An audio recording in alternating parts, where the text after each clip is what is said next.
Today on Taste Texas, we're making a visit to Lakewood Brewery to learn all about real Texas beer and how it's made.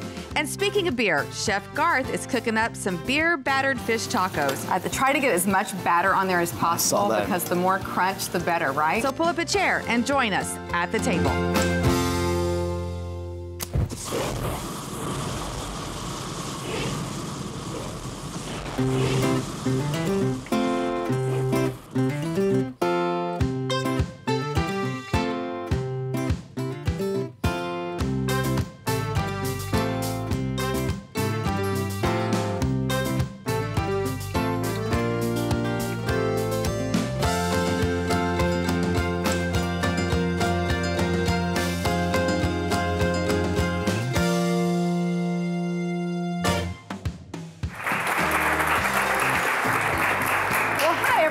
Welcome to Taste Texas. I'm Amy Kushner. And I'm Garth Blackburn. And we are going to make something wonderful and delicious today. You want to tell everybody? Thanks for the pitch. Yeah, it's going to be a little Texas Asian cuisine. We're going to do some delicious beer battered fish. Not just any beer.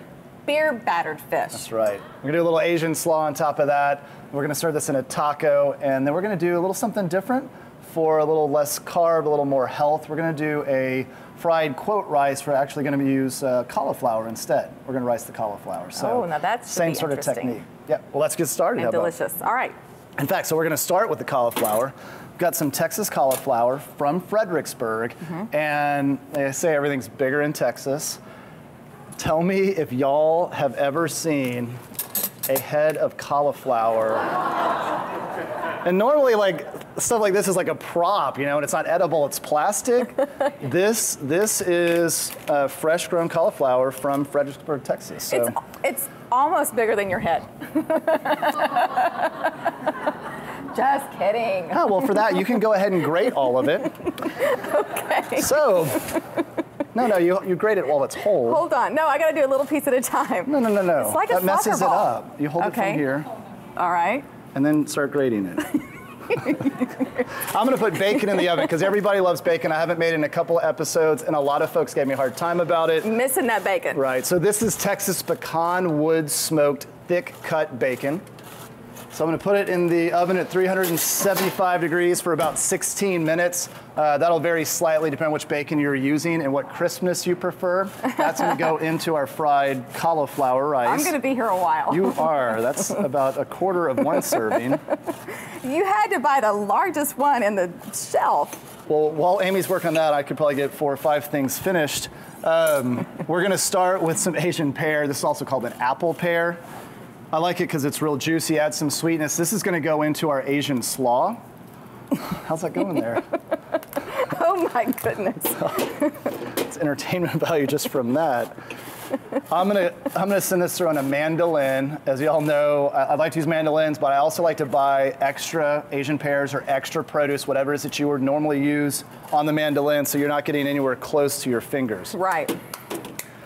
So I've got it on the matchstick setting. And I'm leaving the skin on. The skin's very nutritious. You won't notice that it's on there. And I'm leaving that core in so I'm not getting near my fingertips. Yeah. Okay, now these are really prone to turning brown. So put in water, but what also will help is a little bit of vitamin C. And y'all can get this at any pharmacy or most health grocery stores.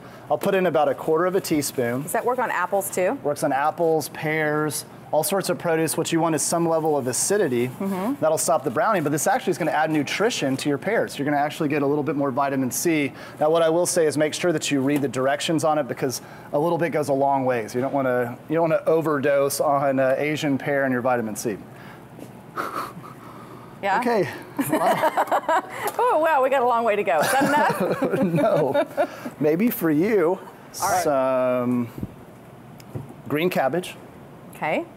Purple cabbage. Both of those are Texas grown. Some cilantro. Right. Red bell pepper and jalapeno. And so we're just going to dump all those in. Okay.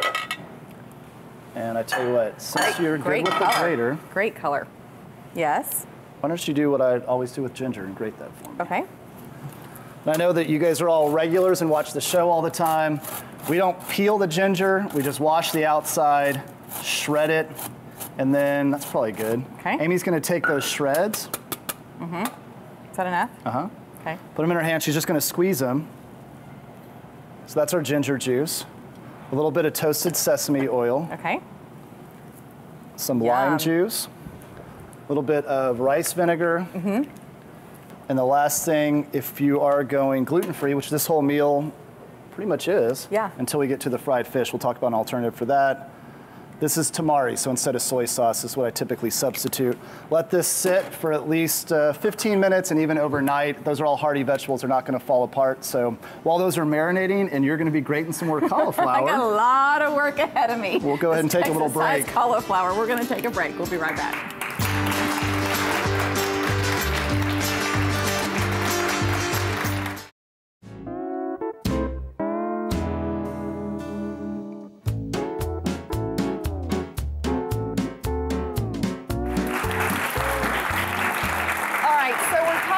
Beer battered fish.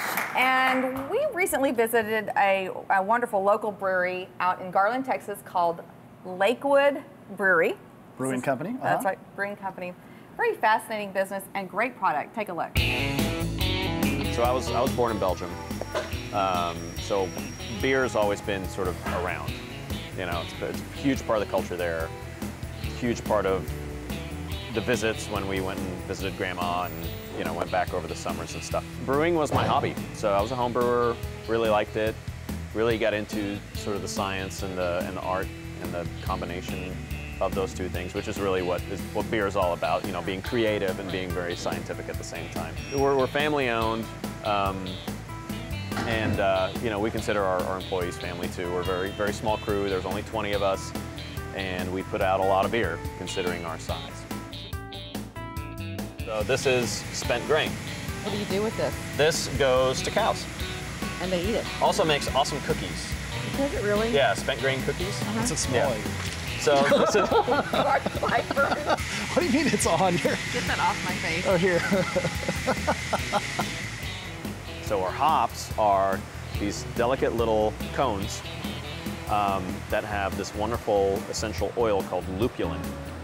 And that is what gives your beer its bitterness, but depending on when you add it during this process, it also gives you flavor and aroma. Is that where the IBU comes in? IBU is your bittering unit, yeah. And so the more hops that you add early on, the early addition is your bittering component, and then about 10 minutes from the end of the boil is your flavor component, and then at your boil end or after in the whirlpool, you're adding your aroma component. So you're adding hops at each of those 3 points? You're adding hops at those 3 points, and then even in the fermenter, if you're dry hopping, you're adding. So you can still get a lot of the flavor from the hops without having the bitterness. Correct. So once our little yeasts start to eat up all that sugar, they produce carbon dioxide, which is what this is. And it's just blowing off into a bucket. As this starts to slow down, it usually means that they've eaten up most of the sugar and our fermentation's slowing down. We're nearing the end of fermentation. So once they eat up all that sugar and turned it into CO2 and alcohol and beer, we're ready to filter it.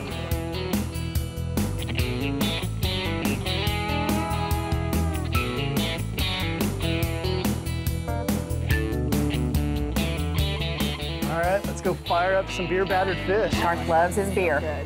Can't go wrong. You got to try everything. I didn't know what was going to go best with the food. Yeah, it's And all delicious. I don't really remember what I decided, but it was all fun nonetheless. So. Something about there was 3 you liked. There were, yeah. The last 3 that I had. So we're going to start with the batter for this. We're going to take 1.5 cups of flour. Now I mentioned earlier, this could be gluten-free if you want it to be. If so, use rice flour instead of regular flour. Oh, okay. Or you could use all cornstarch.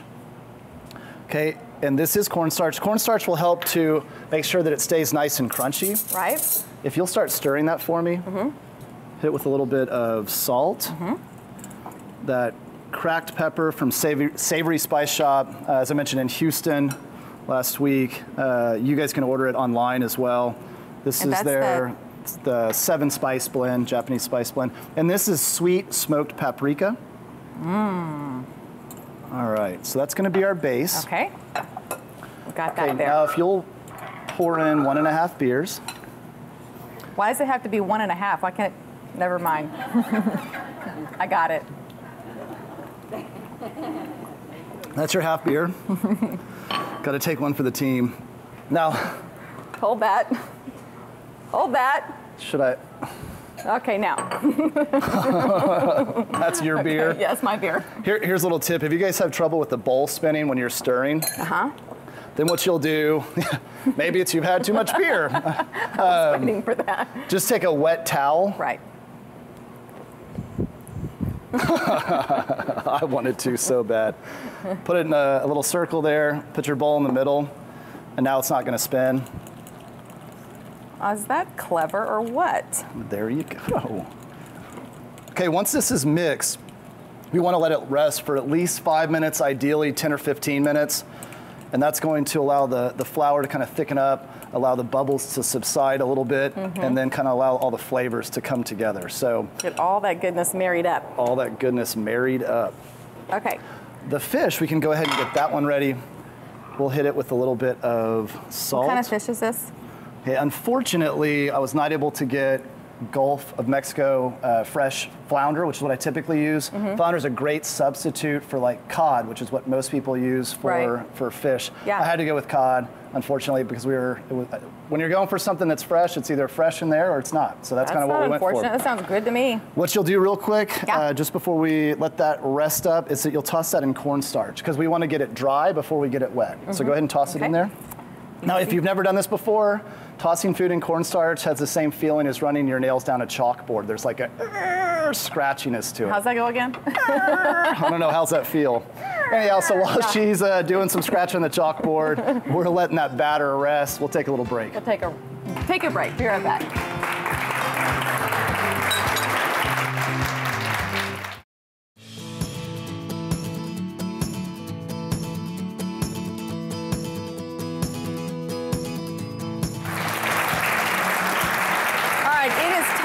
To fry up some fish. We got that coleslaw marinating, the bacon's come out of the oven, the beer batter's been resting and getting all married and unbubbly. So now what? Now it's time to fry. Okay, let's do it. Let's go. So here's your cornstarch crusted cod, which again, I'd prefer some Gulf flounder, but we're gonna roll with that. You're gonna dip it in the batter, put it into the hot oil, and then we're gonna pretty quickly, once you put it in the hot oil, kind of swirl it around to make sure it doesn't stick to the bottom. Well, you weren't kidding. This batter really did thicken up.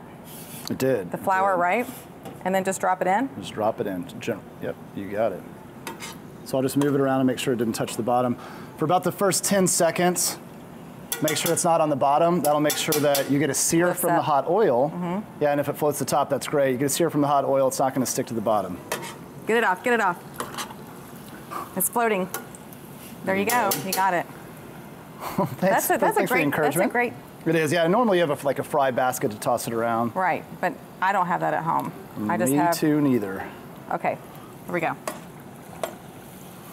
I try to get as much batter on there as possible because the more crunch, the better, right? Plus you get all those little pieces that spray off to the side. Those are called the crunchies. Yeah, the crunchies. You gotta have the crunchies on top.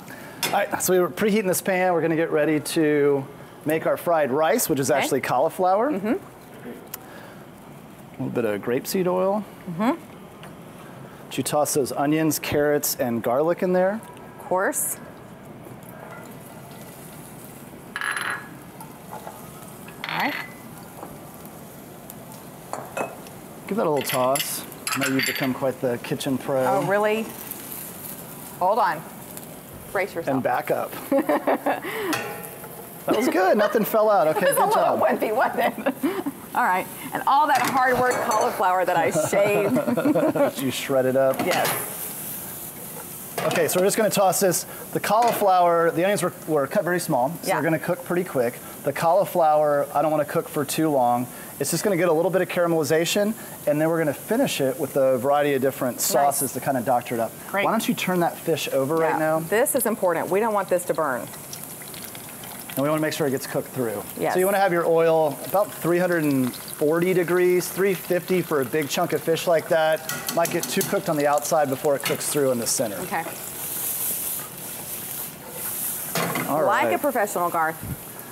And so now we'll take some bacon and we're going to make sure that it tastes okay. Now I'll start crumbling it in there. Did you ever tell everybody you have a pair of bacon socks? He has a pair of socks that have bacon strips all over them. That's a sign of a bacon lover, right? And the word bacon, yeah, and they go all the way up to my knees. They're my special socks. Bacon to the knees. Okay. Am I going too slow for you? Okay, while she's doing that, I'm gonna go ahead and add some of our liquid ingredients. Okay.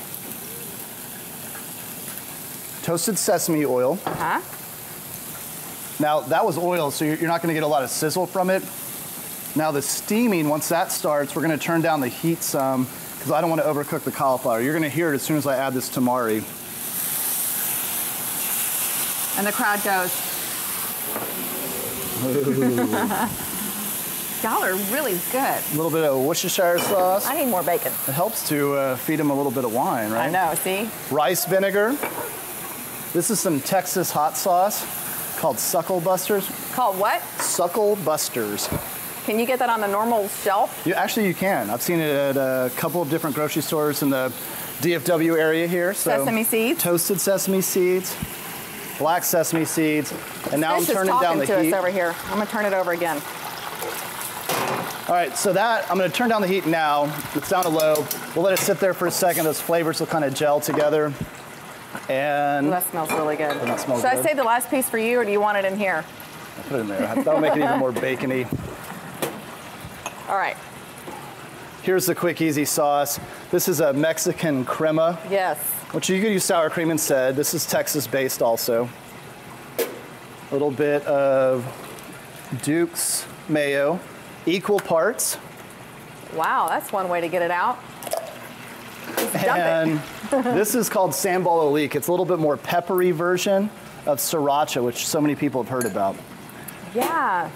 And I'm just gonna stir that together. Our fish is frying up, the tortillas are warming, our cauliflower's about ready to roll. And we got that beautiful slaw over there. We can't forget that. Oh my goodness, it's smelling good. It's gonna get plated really soon. You're gonna get to see the final product. Stay with us. We'll be right back.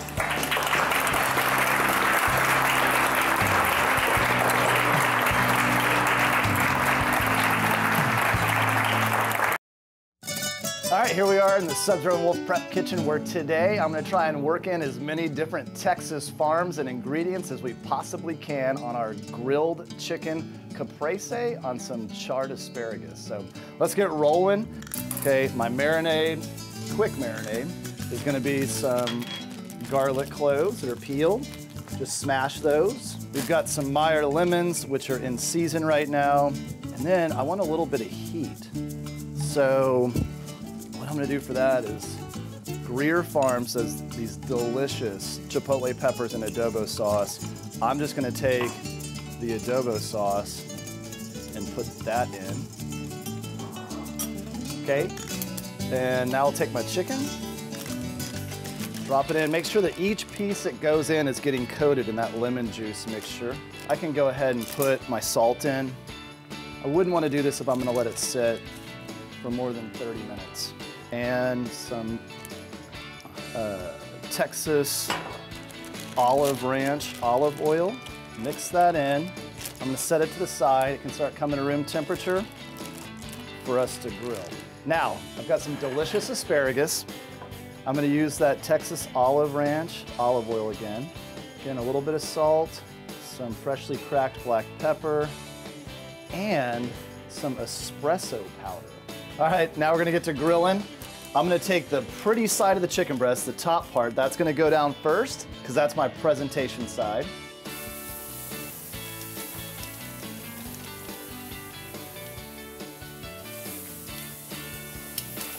Smelling delicious already.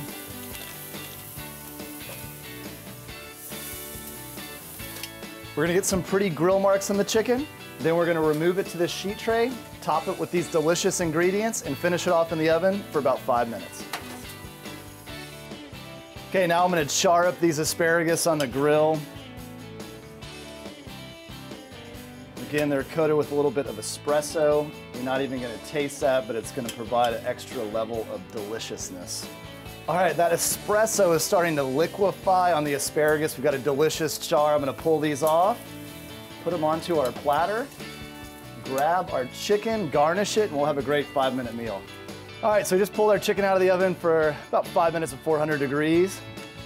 I'm gonna go ahead and plate this up. Okay, we're going to top that with some fresh basil from Generation Farms. Some more fresh basil. And then some Texas Hill Country Olive Oil Company balsamic. It's all thick, delicious, sweet. It's gonna go great with that chicken and asparagus. Anyhow, y'all try that out at home. Enjoy.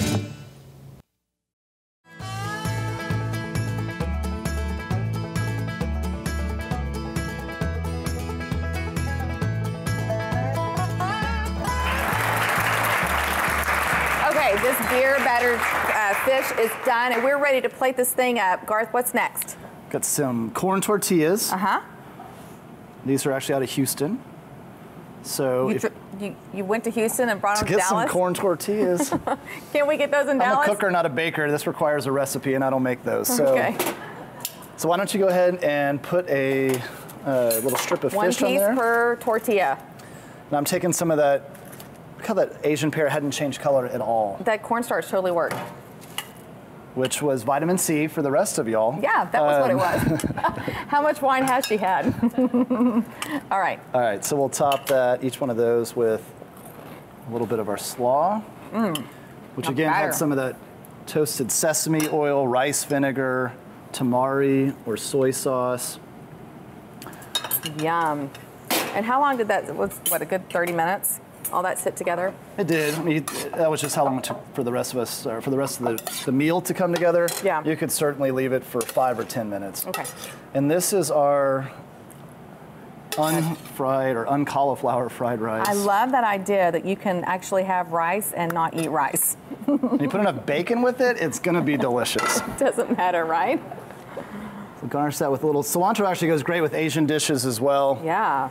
And we'll garnish this with a little bit of toasted sesame seed. Perfect. All the crunch that goes in there. So if you would love to get this recipe yourself and make this at home, because you know you can, it's pretty easy, go to our website. That's tastetexastv.com. Also, we're on social media, which would be Facebook and Twitter and Instagram. We post things there daily for you to keep in touch and get more recipes as you're cooking along.